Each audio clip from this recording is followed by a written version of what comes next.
안녕하세요 여러분, 김호영입니다. 오늘은 여러분들께 제가 영업을 했었을 때 했던 1년의 노력들에 대한 이야기를 나눠볼까 합니다. 여러분들도 지금 노력을 많이 하고 계시겠죠. 그 부분은 저도 알고 있습니다.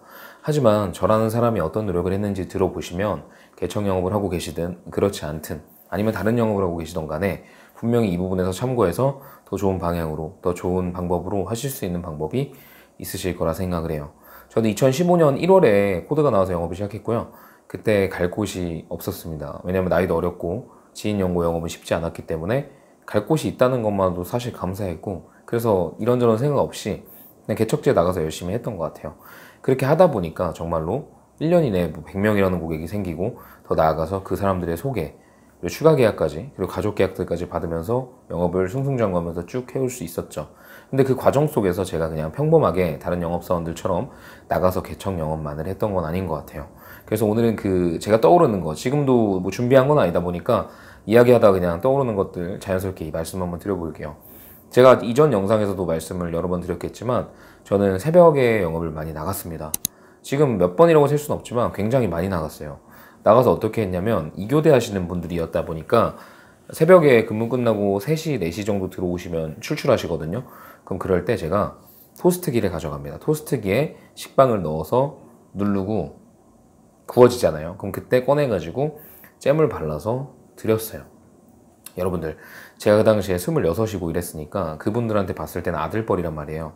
아들뻘 되는 영업사원이 나와가지고 새벽에 고생하셨다고 토스트에다가 잼 발라주면 어떠세요? 마음이 움직이지 않을래야 움직이지 않을 수가 없거든요. 그래서 그런 식으로 고객님들에게 제가 나이가 어려서 아니면 경력이 부족해서 미처 드리지 못했던 신뢰나 그런 감정 부분은 그것을 통해서 드렸고요. 그리고 그것만 가지고 간 게 아니에요. 뭐 호빵 가져간 적도 있었고, 뭐 이렇게 새벽 개척을 반복을 했었습니다. 그리고 거기서 끝난 게 아니라 제 집이 성남이거든요. 근데 그 당시에 개척지는 장안평 역 쪽이었어요. 그래서 차가 없는 저로서는 새벽에 갈 수가 없었습니다. 차가 없으면. 그래서 택시를 타고 갔는데 택시비가 한 4만 4천 원 정도가 나왔던 걸로 기억해요.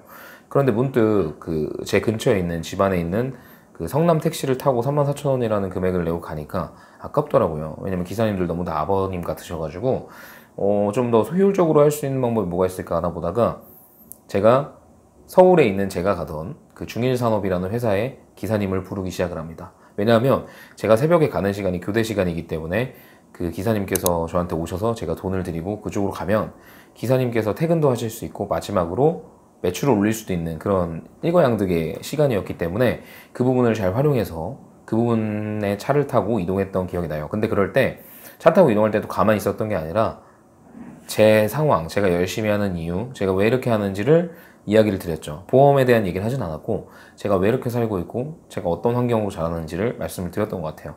그러다 보니까 어느 순간 그 분뿐만이 아니라 다른 분들께서도 제 상황을 알고 있더라고요. 제가 열심히 사는 사람이라는 걸 알고 있고, 그래서 더 믿을만하고 너가 노력하는 만큼 나도 도와줘야겠다라는 인식이 생기게끔 만들었던 것 같아요. 너무나도 고마운 일이었죠.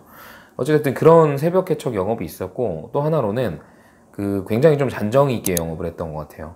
예를 들어서 제가 새벽이래요. 오후 4시, 3시 정도 영업을 갔을 때 겨울이 되면 좀 쌀쌀해져요. 그리고 조금만 지나도 금세 어두워지거든요. 그럼 날씨가 추울 때는 저는 장안평 4번 출구인가 기억이 잘 안 나는데 그 출구 앞에 있는 포장마차에서 호떡 같은 거를 한 30개를 그냥 사요. 사가지고 그걸 들고 가서 호떡 드세요 하고 그냥 드렸단 말이에요. 인사하면서. 보험 얘기를 한 건 아니에요. 그냥 드리고 싶었어요. 왜냐면 제가 매일 갈 곳이었고 자주 보다 보니까 정이 들 수밖에 없잖아요. 아무리 얼굴 몰랐던 분들이라고 하더라도 한 3, 4개월 그리고 1년 이렇게 보다 보면 그냥 진짜 원래 알던 분들처럼 된단 말이에요. 그래서 그렇게 가서 드리는 것 자체가 너무 마음이 좋은 일이었고, 저도 그런 아무런 목적 없이 드렸는데 받는 사람은 모를까요? 사람은 누구나 다 알잖아요. 본능적으로 오감이라는 게 있기 때문에 저 사람이 날 싫어하는지 아니면 정말 호의를 베푸는 건지 그 정도는 다 사람으로 태어나면 구분할 수 있기 때문에 아마 그분들께서도 제가 그냥 드리고자 하는 마음을, 그 진심을 느끼지 않았을까 생각을 하고, 떡꼬치 같은 것도 많이 사갔어요. 순대꼬치 같은 것도 사가가지고 드리고 뭐 이렇게 했었고, 겨울 같은 날에는 지금은 코로나라서 불가능한데 제가 이렇게 핸드크림 들고 다니면서 안 바르시고 손이 다 터 있으시니까 그걸 짜드렸어요, 손에. 그러면 아이 뭐 이런 거 됐어. 그래도 저는 그냥 그래도 이럴 때 바르시는 거예요 하고 그냥 묻혀드리고 다니고 이렇게 좀 정있게 영업을 많이 했었던 것 같아요. 그러다 보니까 요즘 청년 같지 않다, 좀 정이 있고 애가 괜찮다, 뭐 이런 말씀 많이 들었던 것 같고, 그리고 이것뿐만이 아니라 좀 센스 있게 행동한 게 좀 많았던 것 같아요. 가령 허리를 갑자기 아파하시거나 좀 잡고 있거나 불편해 하시는 분들이 보이면, 여러분들 카카오톡 들어가면요, 선물하기 가면은 찜질팩 치면 찜질팩이 나와요. 뭐 금액 얼마 안 합니다. 12,000원에서 비싸봤자 16,000원 정도 하거든요. 근데 그거를 그냥 보내드려요. 그냥 계약을 안 했던 분들이라도 그냥 보내드리고, 아, 허리가 불편해 보이셔가지고 보내드립니다. 제가 써보니까 괜찮고 부모님도 쓰시고 괜찮다 하셔서 부모님 같아서 그냥 보내드리는 거다, 앞으로도 계속 인사드리겠다, 이렇게 하니까요. 그냥 저는 정말 계약 목적으로 드린 게 아니라 보시기에 불편해 보여서 자주 뵀던 분이니까 그냥 마음 써서 보내드린 거였는데, 그 이후에 계약이 들어가고 뭐 가족 계약 다 들어가고 이런 경우가 굉장히 많았거든요. 그래서 뭐 영업하는 그 대상에 따라 다르겠지만, 뭐 대상들이 30대 사회 초년생 뭐 이런 분들로 구성이 되어 있다면 물론 어느 정도 재정적인 부분이라든지 논리적인 부분이라든지 확실히 보장적인 부분을 잘 건드려주고, 그리고 미래를 같이 간다는 느낌을 주는 게 맞겠지만, 제가 있던 곳은 연세가 어느 정도 있으셨던 분들이기 때문에 그 정성, 그리고 진심, 정, 이런 것에 굉장히 끌리시는 분들이었고, 그분들한테는 사실 보험이라는 게 그 상품을 보고 가입한다기보다는 그냥 그 사람을 보고 가입하는 게 거의 대부분이었어요. 그래서 저는 그런 부분을 챙기면서 영업을 했던 것 같고, 굉장히 많아요. 사례는 굉장히 많은데, 말씀드렸다시피 지금 떠오르는 걸로 그냥 즉석으로 말씀을 드리는 것이기 때문에 이 부분이 있었다라고 참고하시면 좋을 것 같고, 그리고 그 운전자 보험을 먼저 가입하는 고객님들이었기 때문에 사고가 잘 나시잖아요. 그럼 그런 것들은 정말 고객님께서 기다릴 일 없게 이틀 정도면 다 보상이 나가게끔 제가 다 신경 써서 처리했던 것 같아요. 예를 들어서 지급결의서 같은 거 받는 것도 제가 다 공제조합 같은 데 연락을 해가지고 서류를 받아서 다 보내가지고 바로 보상 받으실 수 있게끔 도와드렸고, 고객님들께서 불편함을 느끼실 만한 그런 것들을 제가 다 했던 것 같아요. 고객 입장에서는 불편함을 제거해주는 영업사원이 좋지, 자꾸 본인을 귀찮게 만들고 불편하게 만드는 영업사원은 좋아하지 않거든요. 제가 말씀드리는 부분은 업무 처리에 있어서에 대한 부분을 말씀드리는 거예요. 처음에 계약을 제안하고 설득할 때는 귀찮게 하셔도 됩니다.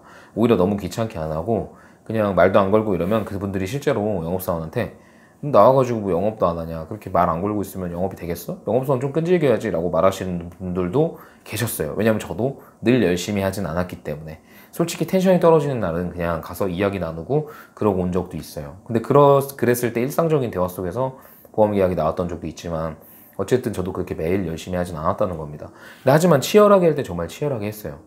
그래서 여러분들께서 개척지라든지 아니면 고객님들을 응대할 때 고객이 귀찮아하겠다, 부담스럽게 생각하겠다라는 거 너무 염두에 두지 마시고, 내가 원하는 게 있고 내가 확신이 있고 내가 당당함이 있다면 오히려 그런 확신감과 당당함을 고객님께 느끼게끔 전달시키는 게 더 맞을 것 같다는 생각을 합니다.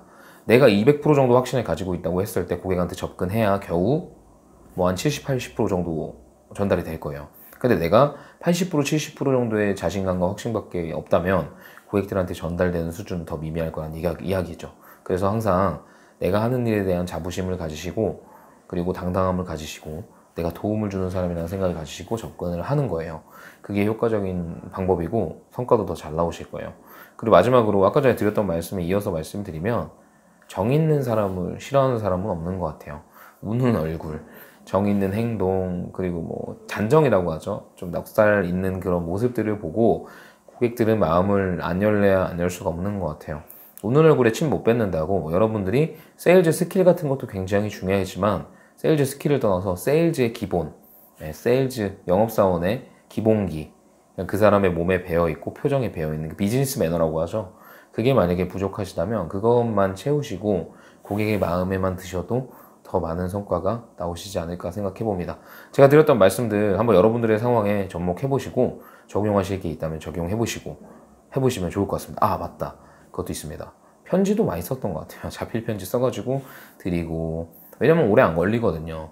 밀려서 쓴다고 하고 내가 100명의 고객이 한 번에 한다고 하면 어렵겠지만, 계약이 들어갔을 때 아니면 들어갈 계약을 만들어 갈 때 한두 분한테 써드리는 건 어렵지 않기 때문에 시간 내셔서 그런 것도 한번 해보시길 바라고요. 뭐 가령 여름이면은 모기퇴치제, 그리고 겨울이면 뭐 핫팩 같은 거, 아니 장갑 같은 거, 이런 것도 싼 거 준비해서 정성을 담아서 드리면 싫어할 분들 없으니까요. 영업사원은 항상 그런 방법을 떠올려야 되는 것 같습니다. 여러분들께서도 그런 생각을 안 해보셨다면 이번 기회를 통해서 한번 해보시고 다른 방법을 한번 추구해 보시는 게 좋을 것 같습니다. 아무리 야구를 잘해도 똑같은 구로만 자꾸 던지면 간파하잖아요.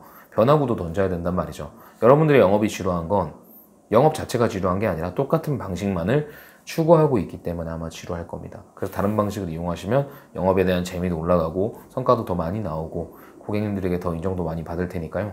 오늘 한번 제 말씀 참고하셔서 그렇게 한번 해보시는 게 어떨까 생각해 봅니다. 네, 오늘은 이만 하고요. 다음에 더 좋은 영상으로 찾아뵙도록 하겠습니다. 감사합니다.